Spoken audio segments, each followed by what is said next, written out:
오늘날 교회에 다니는 많은 사람들이 십계명의 진정한 의미를 바로 이해하지 못해서 고통을 당하는 거예요. 이 십계명 때문에 어깨가 눌려지고 불안해지고 초조해지고 힘들어지는 거예요. 그래서 신앙생활을 거부하고 교회 나오기를 힘들어하는 거예요. 그 오해 가운데 가장 문제가 되는 것이 무엇이냐 하면 십계명은 구원과 무슨 관계가 있는가 하는 것입니다. 시작. 십계명은 무슨 관계가 있는가? 저는 모태 신앙으로 자랐습니다. 아주 어릴 때부터. 그 당시만 해도 교회에서 십계명을 얼마나 강조했는지 어릴 때부터 달달달 외웠습니다. 노래 부르습니다. 교회에서 십계명을 너무 강조하니까 천국 가려고 하면 십계명부터 지켜야 된다. 이 어릴 때 배운 거예요. 성탄절 되면은 쫙 서가지고 10명이 딱 서서 한 명이 1계명, 2계명, 3계명, 3계명 한 발 나가지고 다 어디에 딱 들어서고 이런 것도 했었습니다. 지금 이해가 안 되지만 그래서 비참하다 말을 쓰기 죄송한데 그 학생 시절 그래 보냈습니다.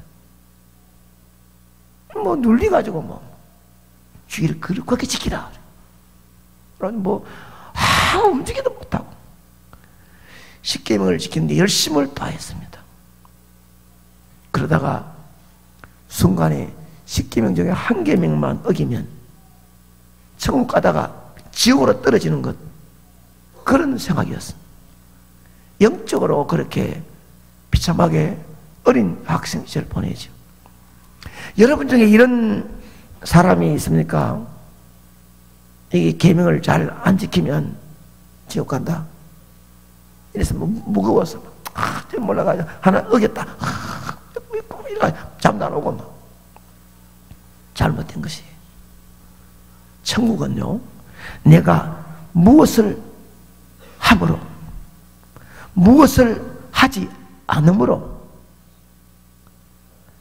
가는 곳이 절대 아닙니다. 천국은 내가 어떤 행위를 했느냐, 어떤 사람이냐, 어떤 직분이냐, 헌금을 얼마나 많이 했느냐, 뭘 했느냐에 따라서 결과가 나타나는 것은 0.00001%도 아닙니다. 어떤 사람들은 십계명을 열심히 암송하면서 십계명에 어긋난 행동을 안 하려고 애를 쓰지요. 교회에 가면 항상 하지 말라, 하면 안 된다, 하라. 이 말을 들으니까 그렇게 생각할 수도 있어요. 물론 그리스도인으로서 해서는 안 될 것이 있고 해야 될 것이 있습니다. 그러나 교회가 율법적으로 짐을 지어서는 안 되는 거예요. 심지어 교회 옮기면 벌 받는다? 아닙니다. 맛이 없는데, 주일 오기 무서운데, 가서 강단 바라보면 말씀 귀 안 들어오는데, 은혜를 받아야 한 조각 살 거 아니에요. 맛이 있어야 먹을 거 아니에요. 옮기 벌 받는다? 아닙니다. 그거 잘 말했던 거예요. 철새처럼 기분 따라 옮기면 안 되지만, 옮김으로 벌 받는다는 이런 교리는 아니었습니다. 목사 욕하면 벌 받는다? 아닙니다. 아이다 하니까 욕하려고 생각하지 말고. 저도 목사로서 성도들로부터, 사람들로부터 욕 얻어먹고 싶지 않죠. 칭찬받고 싶죠. 그래도 말은 바로 해야죠. 그런 교단, 그런 교리, 그런 목사가 있기 때문에 정립하는 거예요. 아닌 것은 아니에요. 어떻게 목사 욕한다고 지옥 갑니까? 성경 어디에도 그런 구절이 없습니다. 어찌다가 주일날 한번 빠지면은 그 다음날 어디 사고나 끝이다. 이래서 전쟁 근거하는 무거운 짐을 지고 있는 것 아닙니다. 성도가 주일날 예배를 드리지 않는 것은 분명히 문제는 있죠. 그러나 수시로 그런다면 그것은 정말 심각한 문제예요. 부득이한 경우, 어쩔 수 없는 경우 빠질 수도 있겠지요. 한 번 헌금을 안 하면 몇 배로 무슨 일이 일어날 것이다, 벌벌 떨도록 만드는 것 아닙니다. 이렇게 신앙생활을 하는 것은, 두렵게 짐이 되게 사는 것은 참된 신앙생활이 아니에요. 물론 참 신앙이 없는 사람이 신앙을 갖기 위해서 얼마 동안 부담을 가질 수 있습니다. 처음 오신 분이 오염될 것인지, 그래 11조 내고 주일도 이러면 안 되지, 어떻지, 안 먹으면 안 되지, 조금 부담을 가질 수 있어요. 어쩔 수 없는 일입니다. 그건 되는 일이에요. 그러나 진짜 신앙을 가진 사람들은 예수 믿는 것이 부담이 되어서는 안 되는 것입니다. 예수 믿는 것은 도리어 즐겁고 또한 기쁨이 되어야 될 줄 믿습니다. 십계명 자체는 단순한 도덕률이 아니에요. 하나님의 백성이 맺어야 할 하나님과의 관계, 같은 신앙을 가진 백성들의 서로의 관계, 이것을 초점 맞추는 것입니다. 그래서 십계명은 하나님의 백성이 하나님과의 관계에서 행해야 할 원리를 가르친 것이 1계명부터 4계명까지입니다. 그리고 사회 속에서 다른 사람들과의 관계에서 행해야 할 원리를 가르친 것이 5계명부터 10계명까지입니다. 이게 둘로 나눠 있습니다. 우리는 여기에서 10계명이 하나님과의 관계를 먼저 기록하고 1계명, 4계명까지 대신 관계를 먼저 기록하고, 그 다음에 사람과 사람과 인과관계를 뒤에 기록한 것은 매우 중요한 의미가 있다는 것입니다. 그것은 하나님과의 관계가 바로 세워질 때만이 사람과의 관계가 바로 설 수 있다는 것이에요. 하나님 앞에 갈 수 있는 길은 십자가 외에는 길이 없습니다. 그 십자가는 하나님과 관계와 사람과의 관계가 다 바로 정립될 때 십자가를 통하여 하나님을 아버지라 부를 수 있고 아버지 앞에 갈 수 있는 것입니다. 다시 말하면 하나님과의 바른 관계가 선행되지 아니하고는 인간관계가 정립될 수 없다는 결론입니다. 여러분 생각해 보십시오. 언제부터 이 세상의 사람들끼리 서로 싸우고 죽이고 음행하고 도적질하고 거짓말하고 이렇게 세상적으로 참 어두운 세상이 되었습니까? 아담이 하나님의 말씀을 어기고 타락한 이후부터입니다. 다시 말하면 인류의 조상인 아담이 하나님과의 관계를 바로 서지 못하니까 죄를 짓고 타락하니까 아들 가인이 동생을 죽이는 살인자가 되고, 그 이후로 인간 사회에는 더 이상 평화가 없고 끊임없는 분쟁과 갈등만이 존재하게 된 것입니다. 조상 아담이 하나님과의 깨뜨려진 관계를 회복하는 길밖에는 없습니다. 아멘입니다. 하나님과의 관계가 바로 서면 인간과의 관계가 바로 설 줄 믿습니다. 그러면 여기에서 또 하나님과의 바른 관계를 어떻게 하면 세울 수 있느냐는 것이, 세상의 그 어떤 것으로도 그 무엇으로도 하나님과의 관계를 세울 수가 없습니다. 완전히 깨어지고 부서지고 끊어졌는데 어떻게 세울 수 있습니까? 그래서 인간 세상은 분쟁과 전쟁과 싸움과 미움과 시기와 질투가 난무하는데도 불구하고 이건 세울 수가 없기 때문에, 인간들이 서로 노력하고 애써도 안 되기 때문에 하나님이 직접 이 땅에 오신 줄 믿습니다. 성자 하나님이 인간의 몸을 입고 이 땅에 오셔서 하나님 관계가 깨어진 원인이 죄거든요. 그 죄를 짊어지고 십자가에 대속의 제물을 댄 줄 믿습니다. 그렇게 되어야만이 하나님과의 관계가 다시 한번 정상적으로 이루어지기 때문에, 누구든지 그러면 예수 그리스도께서 내 죄 때문에 십자가에 죄값을 치르셨다는 사실을 믿음으로 아멘 받아들이면 내가 하나님을 아버지라 부를 수 있는 거예요.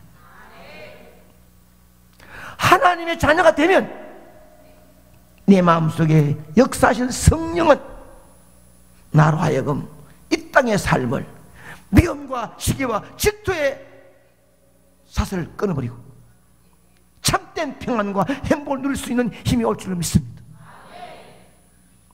이 말씀은 예수 그리스도의 십자가로 통하여 하나님을 아버지라 부를 수 있는 자녀가 되면 자연적으로 인간관계도 아름다워질 수 있는 줄 믿습니다. 여러분, 왜 내 마음에 미움과 분노와 시기와 질투가 떠나지 않는가? 무엇이 나로 하여금 긍정적인 생각보다 부정적인 생각, 불평적이고 비판적인 마음이 나를 이끌고 있는가? 막말 같지만 그는 아직도 하나님과의 관계가 바로 회복되지 않았음을 증명하는 것입니다. 아멘입니다. 그러면 자신이 하나님 앞에서 서로 바로 서 있는지 한번 되돌아보면서 내가 하나님 앞에 바로 서기만 하면 나의 주위에 있는 모든 것들은 아름다워지게 해줄 줄로 믿습니다. 사랑하는 피를 받은 대출매는 사는 아들, 딸이 움직일 때에 관심을 가지는 건 부모 아닙니까? 거기에 깡패가 들어오면 아버지가 보고 있겠습니까? 친구가 달라들면 가만히 있겠습니까? 아름답게 하라고 주위의 사람들에게도 아이들에게도 뭐 떡을 사주고 밥을 사주고 또 과자 사주면서 내 아들, 딸 잘 놀아래, 이것이 부모 아닙니까? 본문 2절을 보게 되면은 함께 합니다. 시작. 나는 너를 애굽 땅 종되었던 집에서 인도하여 낸 하나님 여호와니라. 나는 너를 애굽 땅 종되었던 집에서 인도해 낸 하나님, 네 하나님 여호와니라. 하나님은 이스라엘 백성들에게 십계명을 주시기 전에 자신이 누구인지 먼저 알려주신 것은 중요한 의미를 담고 있습니다. 먼저 하나님께서 자신이 누구인지 알리신 것은 앞으로 줄 십계명에 대해서 힘이 된다, 어렵다, 할 수 없다, 절대 변하지 말고 네가 애굽 땅 바로 밑에서 죽어 마땅하고 도저히 가망이 없는데 내가 단독적으로 너를 구원하여 아름다운 자리에 이르지 않았느냐? 그러니 내가 어떤 명령하더라도 믿음으로 아멘하고 순종해라, 이 말씀입니다. 하나님께서는 애굽 땅 바로 압제하에 고통받고 있던 이스라엘 백성들 은혜를 베푸셨습니다. 자신의 백성이라고 확정시켜 주었습니다. 그러므로 이스라엘 백성들은 하나님의 어떤 명령 앞에서도 불평하면 안 됩니다. 불만하면 안 됩니다. 그러면 바로 밑에 죽지. 매 맞고 터지고 고생하고 힘든 인생 살지. 하나님이 출애굽시켜 주었으니 그 베푸신 은혜 앞에 감사한 마음으로, 기쁜 마음으로 무조건 순종하는 것이 마땅한 일인 줄 믿습니다. 그러므로 하나님 말씀이나 십계명은 십자가로 구원받은 확신이 있는 성도라면 불평하고 자기 마음대로 살려고 하지 않습니다. 그러면 배영망덕한 태도에, 그러나 정말 구원을 확정된 성도는 하나님 말씀에 대해 기쁨과 자발적인 마음으로 순종하는 것이 너무나 당연한 도리인 줄로 믿고 있습니다. 하나님 말씀 앞에서 아무런 불평이나 거부 없이 무조건 감사와 순종하시기를 축복합니다.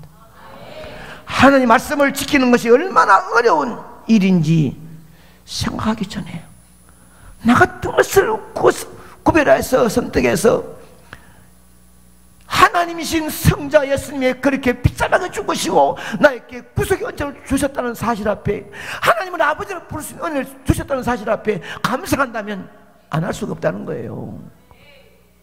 불평할 수 없다는 거예요.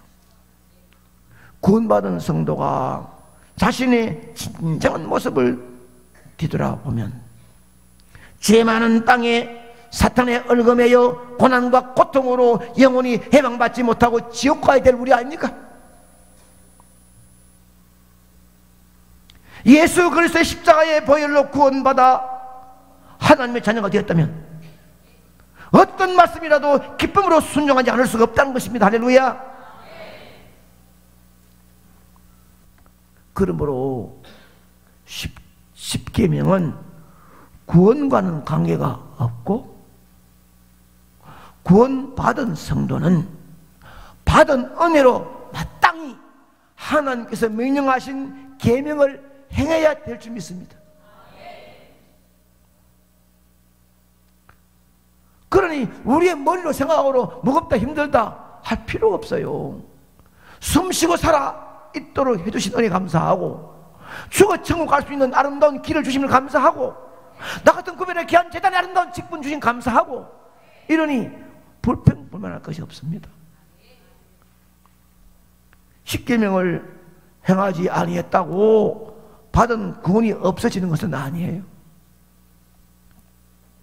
한번 호적의 이름을 올린 자식은 혹 잘못해도 100번, 1000번 잘못해도 호적의 이름은 지울 수가 없습니다.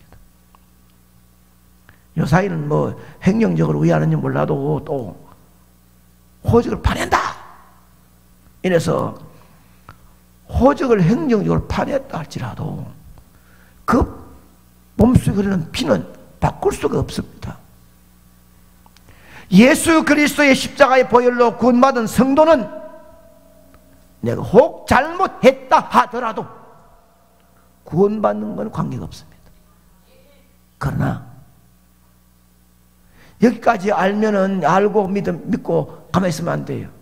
그래, 내가 한번 울며 불며 기도해서 중생하고 구원받았다. 그러니 잘못해도 괜찮다네, 지나간다네.